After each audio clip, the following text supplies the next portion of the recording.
Hello everyone! This is Dragon Videos and welcome back to my channel. So we're once again going to another symbolism video, and this is for a particular film that just had its 1-year anniversary. Encanto! Encanto takes place in Colombia and has a nice representation of the Hispanic community as well as Colombian culture. For this video, I'm going to go over some of the hidden contexts within this film, mostly what sort of objects represent what, and how it reflects the moral lessons in the story. Without further ado, let's begin and beware of spoilers.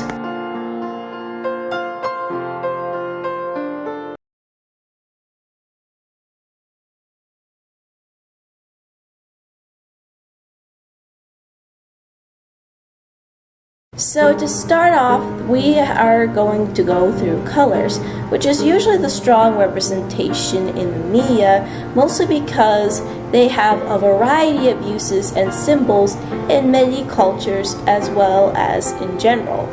So you have Abuela's red dress and black shroud. Throughout the majority, the matriarch of the Madrigal family would always wear a black shroud along her shoulders, and commonly known in most cultures, that always represents mourning. The color black is always worn at funerals to represent the death of someone or something, as well as the red dress, or maroon if you want to be more technical, seems to be the kind of color that represents passion. But considering how it's dulled out, it represents a dying passion that has been lost long ago due to that loss and grief. Then you have Mirabel, and you notice that she's the most colorful of the Madrigal family. Blues, pinks, reds, as well as her white dress. Everything about it definitely represents her multifaceted personality. What I mean by that is a lot of people have pointed out that she's sort of like the caretaker of the group. She recognizes certain issues and aspects of problems that should be dealt in a different way more than the Madrigal family would realize. On top of that, she's very insightful, as I will explain a little further into this video. Then of course, there's a little bit of that aspect that can be poured into when she's with her uncle Bruno.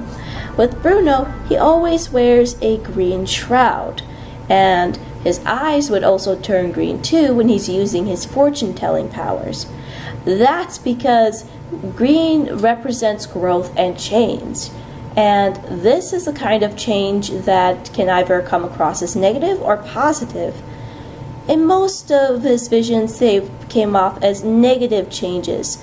With Mirabel's help, he soon overcame his personal fear of his powers and soon saw the more positive changes with Mirabel's guidance.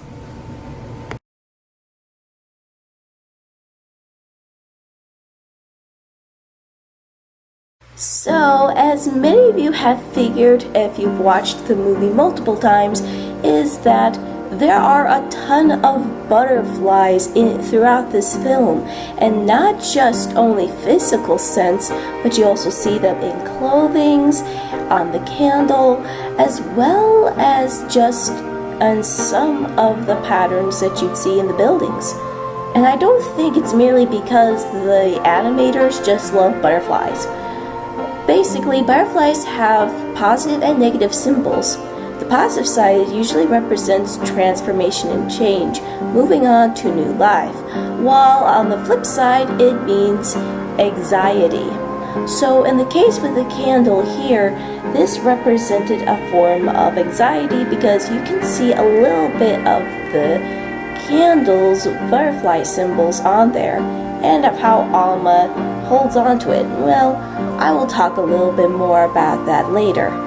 As for if you notice with Mirabel's clothing, her clothes have tons of butterflies on them, including a big bright pink one there. And that definitely highlights more of the change that Mirabel impacts on the entire family for the better.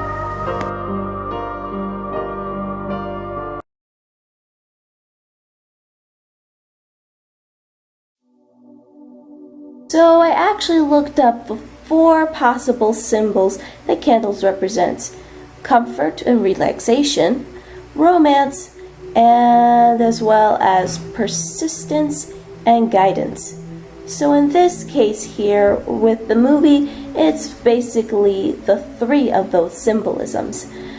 In this case, it's more of a sense of comfort for Alma because she always relies on it to make sure she doesn't relive the dark moments of her life, hoping that the candle would guide her and her family to a brand new future after the horrific trauma that's been going on. And while that does seem ideal of using their powers and miracles to help out with the community, the way that Abuela Alma holds on to it, it was basically like she was holding on to the dark past that haunts her, more than just helping out people in general. This is a woman who's been deeply scarred all her life, and the candle is just a dark reminder, and yet the only thing that just keeps her going.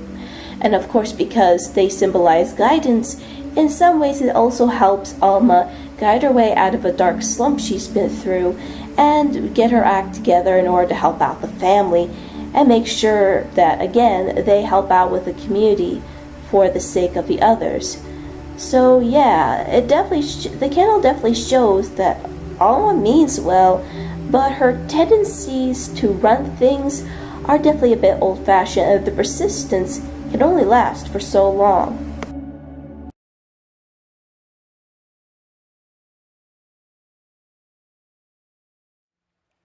So yeah, usually when people think of characters with glasses, it's always applied to either the cool kids or, well, if it's in terms of sunglasses, or regular glasses applying to people who are very intellectual individuals in both cartoons and anime, which we do see a lot. And this is no different with Mirabel. In this case, she's a very smart person. She knows what people need and want, and if you notice, the rims of her glasses are a bit green, the same shade of green as the eye color that is found on Uncle Bruno when he uses his power. So it doesn't necessarily say she has the power to see in the future like he does, it just means that she's a very insightful person. The reason why I say that is, like, despite her fact that she doesn't have a gift per se, it doesn't deny or change of how much of a kind person she is.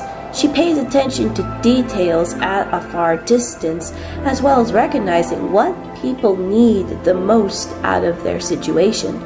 Even her mom pointed out her best qualities is that she's a very loving and caring person who tries her hardest to help everyone out any way she can, even if it means being a little too hard on herself in order to do so. Mirabel recognizes certain problems and addresses them in a way that has to be addressed. For example, when Mirabel recognized Luisa's anxiety over her weakened state, Mirabel tries to assure her that she doesn't always have to put the heavy weight on the shoulders.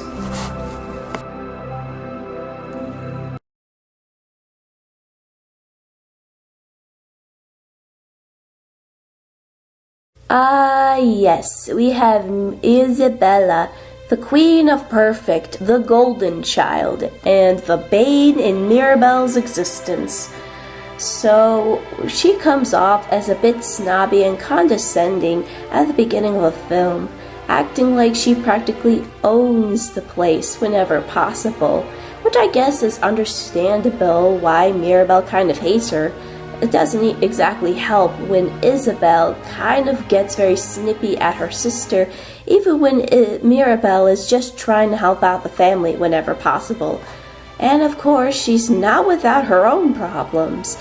She can't really voice of what she says or how to properly express herself. Her grandmother would always force the task of upholding the family name whenever possible through the use of her flowers, as well as the fact that she has to marry a man that she has no kind of interest in. So you can imagine her frustration of how she wants to be free to express herself, as well as staying out of a relationship that will probably wind up being toxic. So here are some things about the flowers that Isabella wears. They're very bright and colorful and represents beauty and fertility. At the same time, that's the one side of her, the more gentle side. However, she wants to express the other side of herself very well, which I feel like is represented through the cactus, which was the first plant that exploded out of the ground. Now, why a cactus out of all the possible plants she could have sprouted out first?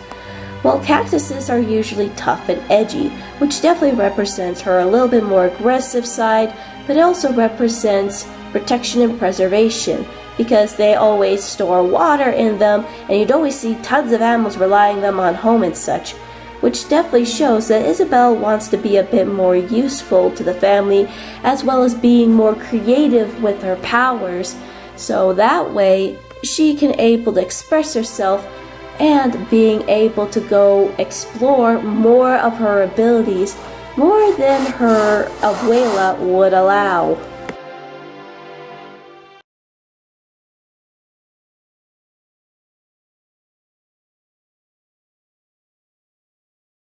So yeah, we have another one of Mirabel's sister. I don't know if she's like the oldest or second oldest, they never really established that. Anyway, Luisa is very strong, up to the point where she's ready to take everything in hand. Though she has this weird fascination with donkeys, don't ask me why. And they appear a lot in the film. So the thing about donkeys is they're very strong. They have been known for a very long time as animals that pull along carts. They have a tendency of being stubborn, as well as the fact that they've been used to locate coyotes or basically ward them off.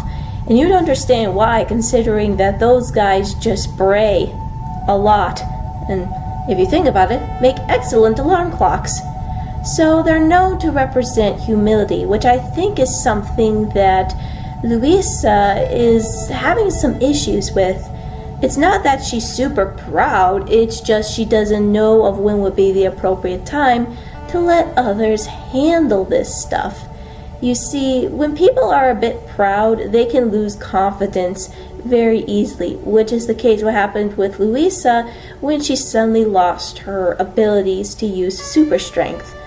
So yeah, in some ways she definitely needed to be humble and swallow pride and give a moment to actually let someone else do the work with her instead of letting her do it all by herself in general.